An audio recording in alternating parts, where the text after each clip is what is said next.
Президент України Володимир Зеленський якраз вчора прибув до Катару для переговорів із еміром цієї країни, про що написав наш глава держави у своїх соцмережах. Писав про те, що буде проводити переговори з своїм другом, його високістю, шейхом Тамімом бін Хамадом Аль-Тані.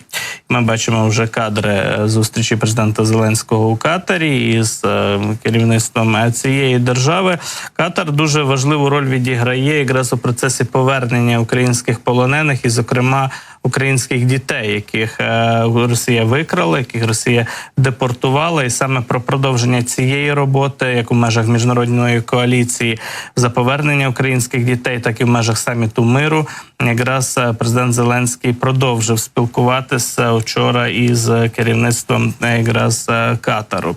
Ну і крім того, ця держава брала активну участь у підготовці саміту миру і була одним із голосів якраз на підтримку такого саміту на Близькому Сході. І якраз Катар відстоює повернення усіх наших людей додому, як цивільних, в першу чергу, дітей, так само і військовополонених, а також Катар обстоює питання вирішення глобальної продовольчої, ядерної, енергетичної безпеки. Всі ці питання будуть, звичайно, на порядку денному у програмі саміту миру.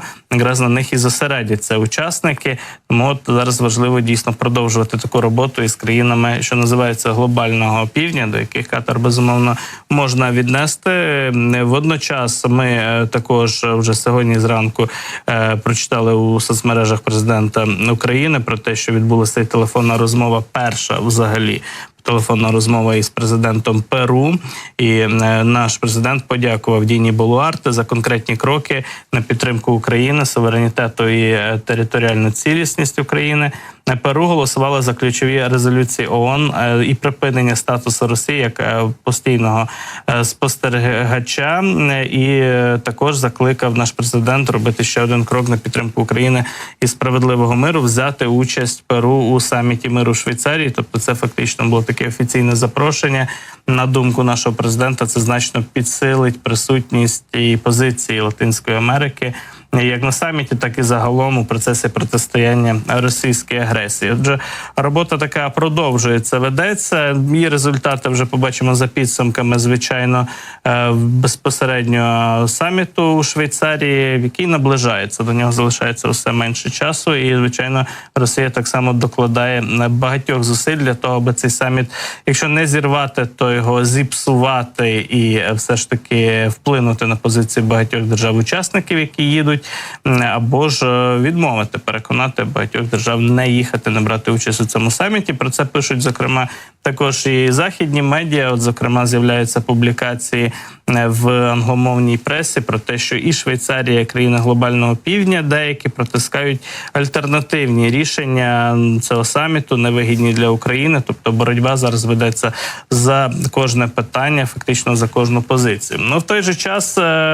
кремлівський диктатор Путін зібрав вчора різних журналістів, міжнародних, зокрема із багатьох країн так званого глобального півдня.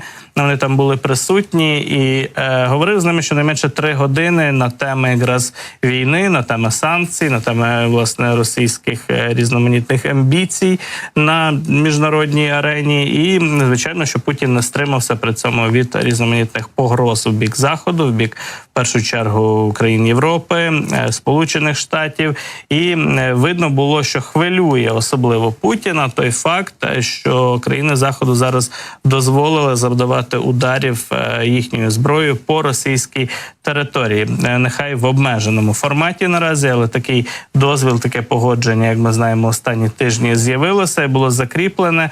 Ну і от якраз під час виступу перед іноземними журналістами вчора в Санкт-Петербурзі Путін заявив, що Росія теж може поставити свою далекобійну зброю в регіони світу.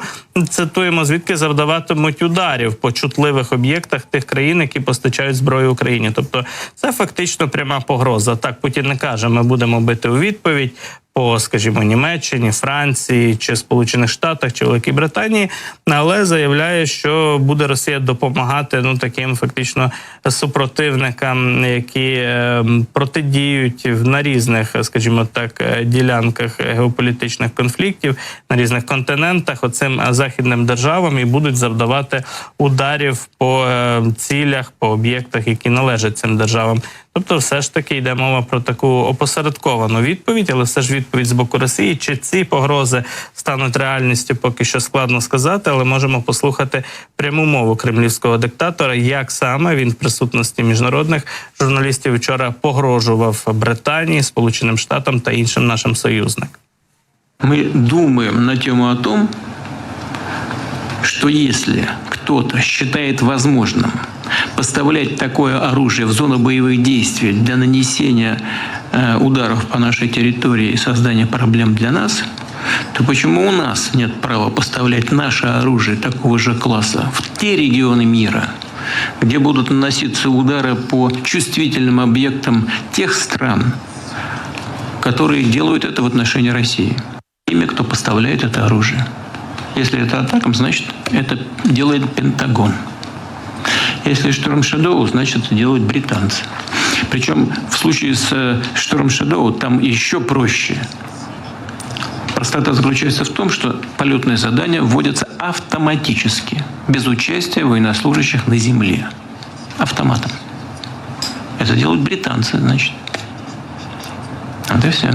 А вот когда военнослужащие Бундесвера думали о том, наносить удар по Крымскому мосту, либо по другим объектам наносить, значит, они же думали сами, за них никто не думал, правильно? Вот они и собирались это делать. Чому що Путіна особливо турбує наявність в Україні такої зброї, як атакамси, ракет крилатих, Storm Shadow він їх називає, скальп французьких і так далі. І, власне, тут питання постає в тому, чи є в Росії зброя відповідного класу, якою Росія може, що називається, ділитися з третіми країнами, які, у свою чергу, можуть завдавати ударів по Сполучених Штатах, по Великій Британії, Франції чи інших наших союзниках. Адже у Росії цієї зброї критично бракує і для себе самої, для того, аби проводити активні бойові дії проти України.